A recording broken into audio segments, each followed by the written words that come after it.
Hey, my name is Michael with Central Alps, and today we're going to be talking about this 2023 Ford F-250 that we put a 6-inch lift on, 9-inch wheels with a negative 12mm offset, and some 37-1250 tires. You're watching this video because you want to know how much trimming is needed in order to fit it, and here's the answer. Absolutely nothing. Very rarely do we have vehicles come into the shop that have no trimming required.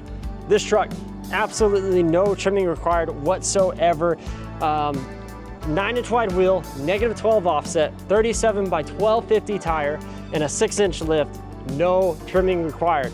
Put away your cutting wheel, put away your reciprocating saw, put away your box cutter. You don't need it.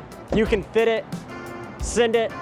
Just don't jump the truck too high. I would not recommend that. So if you want some tips and tricks on how to install the 6-inch kit that we put on it, watch that video. And if you want a full breakdown of what tires, what wheels, what lift we did on this truck, watch that video as well. Again, my name is Michael with Central Alps. Thanks for watching and have a great day.